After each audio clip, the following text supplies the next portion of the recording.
제목이 좋아서 읽는 책. 안녕하세요. 필름포럼 대표 성현 목사입니다.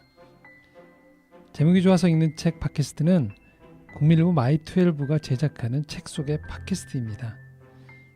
한 주에 한 권 신간을 소개하면서 그 안에 담겨있는 우리가 배울 수 있는 삶의 지혜와 신앙적 가치들을 찾는 팟캐스트입니다.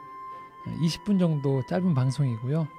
여러분들이 함께 이 시간 매주 소개해드리는 책과 함께 여러분 삶에 찾아오는 여러 문제들 또 내면의 고민들을 조금씩 그 짐을 덜어드리는 마음으로 준비하고 있는 방송이니까 그렇게 편안한 마음으로 함께 하시면 될 것 같습니다.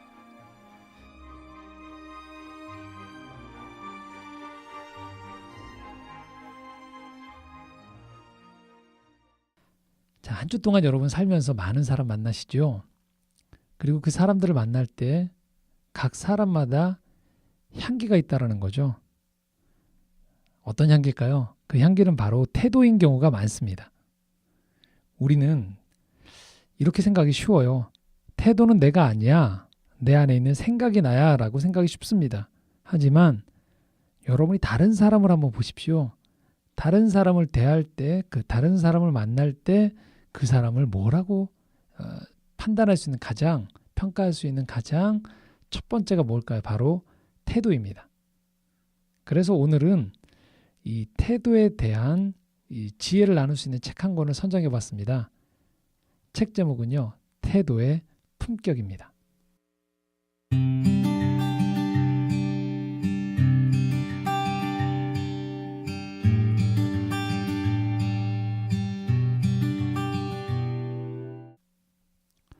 태도의 품격은 특별히 직장과 사회생활을 하시는 데 있는 분들에게 도움이 되는 책입니다. 경쟁사회이다 보니까 우리가 능력을 중요시한다고 여기는데 결국 오래가는 사람, 존경받는 사람, 그 사람들은 누굴까요? 그리고 결국 리더가 되는 사람은 바로 능력보다 훨씬 더 중요한 태도와 성품을 갖춘 사람들이라는 것이죠. 그래서 이 책에서는요, 상대방의 무례한 태도에 적절히 대응하는 법, 또 사람들과의 관계에서 호감 가는 첫인상을 남기는 법, 모든 연령대의 동료들과 원만하게 협업하는 법, 그리고 사람들과 대화에 있어서 이 비언어적인 신호를 읽어내는 법 등 직장과 사회생활을 하시면서 제일 어려운 부분인 이 관계의 성숙에 대해서 아주 실질적인 조언을 해주는 책입니다. 특별히 저자인 로잔 토머스 교수는요, 20년 이상 기업과 학교에서 바로 이 태도, 에티켓, 비즈니스 매너를 가르쳐 오신 분이셨습니다. 자, 이제 이 책에 좀 정리한 내용들을 나누고자 하는데요. 자, 이 책은요, 이렇게 말합니다. 직장 생활에서 가장 큰 문제가 되는 게 뭐냐? 무례함이라는 거예요. 이 무례함이 왜 문제이냐면 개인의 문제가 아니라 구성원의 사기, 충성심, 생산성, 건강까지 악영향을 미친다고 해요. 무례함에 고통받는 동료들을 지켜봐야 하는 직원들 또한 스트레스 그리고 고용 불안에 시달리기는 마찬가지라는 것이죠. 자, 이러한 불안감이 확산되기 시작하면 결국 구성원 전체가 서로를 존중하지 않는 분위기가 조성될 확률이 높아진다는 거죠. 자, 로잔 토머스 교수는요, 전문가답게 이 문제를 해결해 나가는 제안 중에 하나를 자기 자신을 브랜드라고 생각하라고 조언합니다. 개인 브랜드, 퍼스널 브랜드라고 하죠. 자, 누구나 이것을 가지고 있다라는 거예요. 여러분 잘 아시는 아마존의 CEO인 제프 베조스가 이렇게 말을 했다고 합니다. 당신의 브랜드는 당신이 자리를 비웠을 때 다른 사람들이 당신을 두고 하는 말입니다. 무섭죠? 자, 우리가 평판을 쌓는 데는 20년이 걸리지만 무너뜨리는 데는 5분이면 충분하다라고 워런 버핏이 이야기했다고 합니다. 그만큼 개인이 가지고 있는 퍼스널 브랜드는 사람들에게 중요하게 각인이 되어지고요. 이 퍼스널 브랜드의 핵심은 또한 태도다라는 것이죠. 자, 이 책에서는요, 그래서 그 퍼스널 브랜드가 가져야 되는 태도 중에 가장 중요한 것 중 하나를 대화를 언급합니다. 책 전반에 우리가 대화할 때 놓치기 쉬운 것들을 아주 세밀하게 지적해 주는데요. 먼저 이렇게 얘기합니다. 상대를 존중한다면 지루한 표정을 감추고 눈맞춤을 조절하라는 거예요. 우린 보통 눈맞춤까지 신경 쓰지 않거든요. 그냥 상대방에게 존경의 어떤 표현, 말이나 어떤 것들을 했다면 전부가 됐다고 생각하지만 정말로 존중한다라면 이 눈맞춤이 중요하다라고 해요. 상대방과 눈을 맞추는 행위는요. 존중과 관심의 표현일 뿐만 아니라 이 두 사람을 연결시키고 신뢰와 친밀감을 형성해주는 매개체가 된다는 거죠. 그래서 우리에게 눈맞춤을 연습하라고 이야기합니다. 여러 사람과 대화할 때 소외되는 사람이 없도록 말을 하지 않는 사람도 포함해서 모든 사람과 눈을 맞춰보라는 거예요. 참 신선한 저한테는 이 부분이 통찰력이 있었는데 보통은 가장 주목받는 사람하고 우리가 눈을 맞추거나 그 사람과만 신경을 쓰기 쉽거든요. 그런데 조금 더 이 태도에 있어서 신경을 우리가 쓴다라면 대화 중에 소외되는 사람들에게도 우리가 시선을 돌리는 법들을 훈련할 필요가 있다라고 얘기해요. 그리고 상대방이 말실수를 했을 때는 못 들은 척 넘어가라는 거예요. 이것도 쉽지 않습니다. 우리는 꼭 상대방이 말실수를 하면 지적하고 싶어 하죠. 그런데 그렇게 하지 않도록 조언합니다.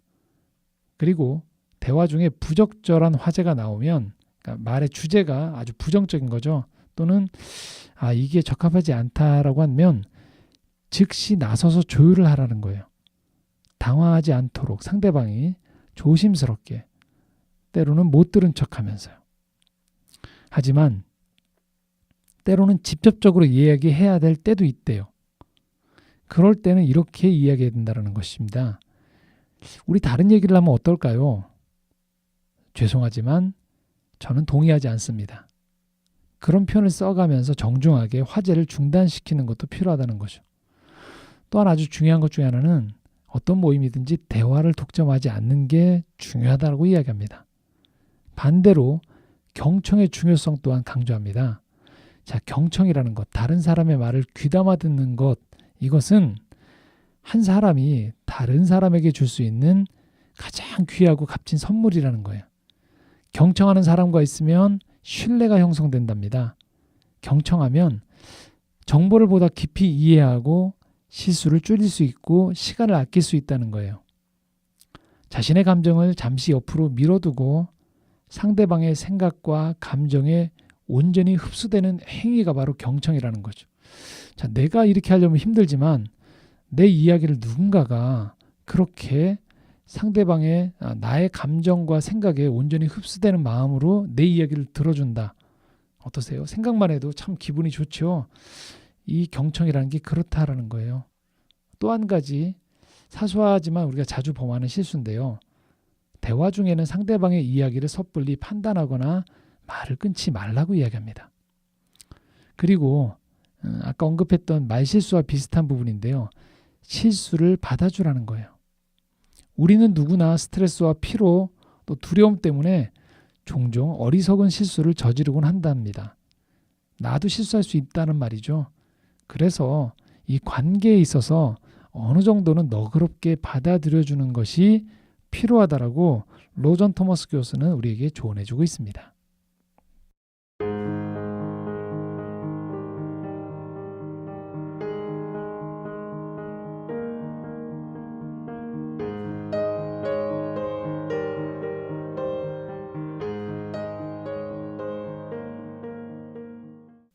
자, 이번엔 낭독의 시간입니다. 책의 일부를 발췌해서 제가 읽어드리는 시간입니다. 저자가 어떤 톤으로 어떤 필체로 글을 썼는지를 엿볼 수 있는 시간이기도 합니다. 이 책의 에필로그에 해당되어지는 부분 중에 한 부분, 프로의 세계에서 태도는 가장 강력한 메시지다라는 그 에필로그의 한 챕터를 제가 발췌해서 여러분과 읽도록 하겠습니다. 모두가 예의를 지키지 않는 환경에서 혼자만 매너를 중시하는 것이 무슨 소용이냐고 묻는 사람도 있을 수 있다. 그런 태도를 보이다간 냉혹한 비즈니스의 세계에서 유약한 사람으로 낙인 찍히는 것이 아닐까. 이 질문에 대한 대답 역시 아니오다. 모두가 흔들리는 상황에서 혼자 평정심을 지킬 수 있다면 이는 엄청난 강점이 된다. 이런 태도를 보일 수만 있다면 당신은 수많은 사람들의 롤모델이 될 것이다. 당신처럼 건설적인 태도를 갖춘 사람이 아무도 없다고 해서 당신을 지켜보는 사람조차 없는 것은 아니다. 그렇다면 다른 사람들의 무례한 행동을 지적하는 것은 괜찮을까? 남들의 실수를 짚어주고 싶은 마음은 충분히 이해하지만 이번에도 내 대답은 아니오다. 여기에는 몇 가지 이유가 있다. 첫째, 성인이라면 누구나 자기 행동에 책임을 져야 한다. 좋은 매너를 갖춘 사람은 결코 남의 행동을 지적하지 않는다. 아무리 좋은 의도를 갖고 있다고 해도 마찬가지다. 둘째, 상대방이 무례한 태도를 비치게 된 데에는 당신이 알지 못하는 이유가 있을 수 있다. 상황을 알지도 못하면서 훈수를 두려다가 오히려 당신의 무지만 강조하는 꼴이 될 수 있다. 셋째, 만약 당신이 앞뒤 맥락을 정확히 알고 있다고 해도 가능한 상대의 행동을 이해하는 아량을 베풀어야 한다. 이런 태도는 상당히 좋은 전략이다. 당신 또한 인간인 이상 언젠가는 실수를 저지를 테고 그때 과거에 베푼 아량이 보상이 되어 돌아올지도 모르기 때문이다. 마지막으로 당신의 조언이 아무리 옳다고 하더라도 남들 앞에서 잘못을 지적받고 싶은 사람은 아무도 없다. 그랬다가는 당신과 그 사람의 관계가 돌이킬 수 없이 틀어질 확률 또한 매우 높아진다. 다시 말해, 아무리 극단적인 상황에서라도 다른 사람의 행동을 직접적으로 지적하거나 무례하게 비난해서는 안 된다. 물론 그렇게까지 해야 하는 이유가 뭔데? 라는 생각이 들 수도 있다. 이것은 굉장히 좋은 질문이다. 이 질문에 대한 답을 얻고 싶다면 당신이 감정 조절에 실패했던 순간을 떠올려 보자. 그 순간에 아무리 정당해 보이는 행동이 있었더라도 이성을 되찾고 후회하기까지는 긴 시간이 걸리지 않을 것이다. 그리고 대부분의 경우 비이성적이거나 예의 바르지 못한 행동은 다시 우리에게 부메랑이 되어 돌아온다. 우리가 언제나 예의를 갖춰야 하는 이유는 다시는 이런 후회를 하지 않기 위해서, 적어도 너무 자주 하지는 않기 위해서다. 한 번은 내 친구가 이런 경험담을 들려주었다. 병원에 갔다가 주차할 자리를 찾아 돌아다니는데 웬 트럭이 주차 공간을 2칸이나 차지하고 있었다. 근처에 달리 주차할 곳이 없어 내 친구는 트럭 앞에 차를 대고 창문을 내린 뒤 앞좌석에 앉아있던 트럭 운전사를 향해 주차 위치를 조정해 달라고 부탁했다. 트럭 운전자는 친구를 힐끔 바라보더니 일말의 감정이 담기지 않은 목소리로 실소라고 말했다. 내 친구는 대꾸를 하지 않고 순순히 물러났다. 그는 15분 더 근처를 헤맨 뒤 주차에 성공했고 5분 늦긴 했지만 무사히 진료실에 도착했다. 30분 후 볼일을 마치고 주차장을 떠나던 내 친구는 트럭 운전사가 여전히 같은 자세로 앉아있는 모습을 보았다. 그대로 그의 트럭 앞을 지나쳐 다시 차에 올랐는데 갑자기 운전자가 차에서 내리더니 내 친구에게 다가왔다. 어떻게 대처해야 할지 알 수 없던 친구는 그대로 차 안에 앉아 있었다. 바로 옆까지 다가온 트럭 운전자는 갑자기 내 친구에게 사과를 했다. 그는 오늘 회사에서 최악의 하루를 보냈으며 직장을 잃을지도 모르는 상황이라고 설명했다. 하지만 그는 개인적인 사정 때문에 남에게 무례를 저지른 것을 진심으로 후회하고 있었다. 내 친구는 흔쾌히 사과를 받아들였다. 그리고 누구나 기분이 좋지 않은 날이 있으며 자신도 과거에 그런 실수를 한 적이 있다고 말하며 위로를 건넸다. 두 사람은 모두 한결 나아진 기분으로 주차장을 떠났다. 내 친구는 감정적으로 대응하여 상황을 더 악화시키지 않았다는데 감사했고 그 남자는 자신의 행동에 대해 사과할 기회를 얻었다는 사실에 감사했다. 사실 예의 바른 행동이 주는 가장 큰 보상은 예의 그 자체다. 태도가 좋으면 다른 사람들과의 관계가 크게 나아진다. 하지만 그보다 더 중요한 보상은 바로 자기 자신과의 관계가 나아진다는 것이다. 이것은 어떤 관점에서 보아도 무조건 성공이다. 자, 어떠신지요, 여러분? 저도 이 책을 낭독하면서도 다시 한번 그렇지 태도가 얼마나 사람들의 하루를 좌지우지하는지를 많이 경험적으로 떠올려 보게 되었습니다. 식당에 갔을 때 옆좌석에 누군가가 나에게 친절을 베풀어 준 것들, 또는 불친절한 태도를 했던 것들 하나하나가 그날 나의 외식 경험을 바꿔놓는 일들도 있었던 거죠. 그런 것처럼 우리가 삶에서 만나는 여러 사람들 속에서 이 태도를 어떻게 가느냐에 따라서 우리는 나 스스로가 자존감이 올라가고 나 스스로 살아가는 삶에 만나는 모든 사람들의 이해도가 높아지면서 훨씬 불편한 감정들이 적어지는 경험들을 하시게 될 거라는 생각들을 가져봅니다. 자, 에베소서 4장 2절에서 3절에 보면 이렇게 말씀하고 있습니다. 모든 겸손과 온유로 하고 오래 참음으로 사랑 가운데에서 서로 용납하고 평안에 매는 줄로 성령이 하나 되게 하신 것을 힘써 지키라. 자칫 우리가 신앙생활을 할 때요, 능력 또는 사람들의 인정받음 이런 것에 우리가 집중하다 보면 우리도 모르게 당연히 가져야 되는 이 가치들, 바로 겸손과 온유의 가치, 그리고 이것들이 배어있는 삶의 태도를 간과하기가 쉽습니다. 하지만 눈에 보이는 가치를 더 중요시 여기는 세상 속에서 눈에 보이지 않지만 내면에서부터 이 사람들에 대한 태도, 그리고 그들을 향한 마음이 우리가 정돈되어진다라면 훨씬 더 우리는 이 그리스도의 복음 안에서 줄 수 있는 평안, 그리고 성령의 하나 되게 하신 것들을 지켜 나아가기가 수월해지리라는 기대를 가져봅니다. 사실 부끄러운 얘기지만 일상 안에서 우리 크리스찬들을 만날 때 사람들의 반응은 이렇습니다. 참 무례하다.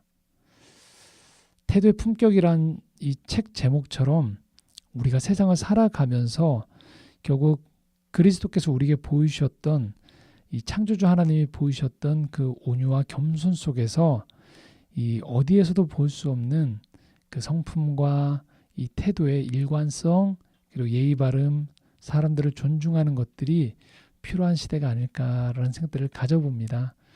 이 책, 이 태도의 품격은 우리에게 그런 면에서 좋은 선생님 한 분이 이런 안내들을 해주시면서 우리 안의 태도에 대해서 다시금 이 중요성을 깨닫게 해주는 좋은 시간이 아니었나라는 생각들을 가져봅니다.